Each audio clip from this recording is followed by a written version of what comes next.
Hi, boys and girls. I want you to take a look at this Jack and the Beanstalk book.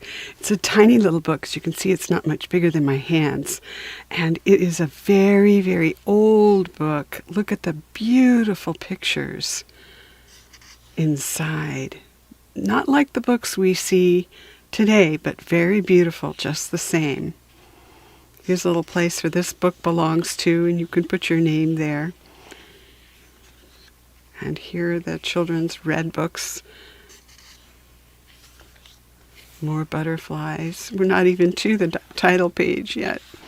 And here we are, Jack and the Beanstalk, pictured by John R. Neal and the Riley and Lee Company, Chicago. Look, here's Jack with the cow and his mother. And there he is on the beanstalk. I know you know the story. It's a little bit different. And this is a shortened version, so it's a shortened version of Jack and the Beanstalk, and I'm going to read slowly, and then we're going to do another larger, longer book of Jack and the Beanstalk that I'm going to read just for all of you who just want to hear. Okay, here we go. Jack and the Beanstalk. In a village far away, there once lived a poor woman with her son Jack. While Jack at heart was a nice boy, he was heedless and naughty. One morning his mother said with tears in her eyes, "Jack, you are a very bad boy. You have brought us to ruin by your bad tricks. We have no money and nothing is left but the old cow. We must now starve for want of food." This made Jack very sad and started him to think how he could mend matters. At last he thought of the cow, and his mother agreeing, he started off to market to sell her. He had not driven the cow very far when he met a butcher, who asked him how much he would take for her. "What will you give me?" said easy-tempered Jack. "You may have these beautiful colored beans for her," said the butcher. Jack thought the beans were remember this picture, pretty, and said, "All right, the cow is yours." Jack hastened home with the beans to his mother, but when his mother saw what he had brought home in return for the cow, she kicked the old hat in which he held the beans, and away they rolled in all directions. In the morning, Jack went out into the garden, and what was his surprise to see that some of the beans had taken root, and that the stalk was so thick that it made a kind of ladder, which reached to the sky. He at once climbed up the beanstalk, and there at the top a strange country spread out before him. Jack was taken aback by all this, and sat down to think what best to do.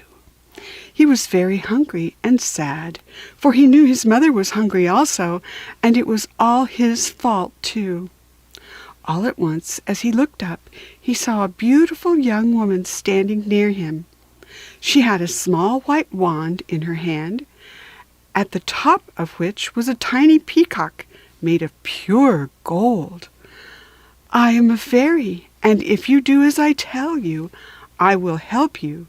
But if you do not obey me, you will die," she said to Jack. So here, let's go back and see this picture. There's the beanstalk. Those are the ones that took root. Whoa. And here's the beautiful fairy. And here's her wand with the peacock on the top. There's Jack, just at the top of the beanstalk. And here he is. We'll find out who this is in the next page. In this strange country there lives a very wicked giant. He is so wicked and cruel, everybody is afraid of him. You, Jack, must kill this giant, and then you can have all his riches. I will help you, but you must be brave. Follow this road, and soon you will see the giant's house. You must go in and kill him." She then disappeared. Jack walked a long time, and at last came up to a very large house, at the door of which stood a woman. I think that's what this is, don't you? "I am tired and hungry. Will you please let me go in for the night?" he said to her. "My boy, a cruel and strong giant, my husband, lives here, and he will eat you up if he finds you," she replied. Jack was frightened, but he remembered what the fairy had told him, and said to the woman, "Take me in for the night and hide me, so that the giant will not see me." At last the woman agreed. They went along dark, long halls and past doors with iron gratings in front. Jack was in terror when he heard groans and cries as he passed by. In the kitchen, the giant's wife gave Jack some supper. After supper, a knock was heard at the gate, and so loud that the house shook. Jack, in great fright, ran and hid in the oven of the range, and the woman let her husband, the giant, in. "Wife, wife, I smell human flesh," he cried. "Oh, no, my dear, it is only the people in the dungeon," she said. This quieted the giant, and he seated himself before the fire. His wife served him supper, while Jack watched him with horror. There he is, in the range, in the oven. Yikes! After the giant had eaten his supper, he put before him on the table a queer-looking hen, which laid a golden egg every time the giant told it to.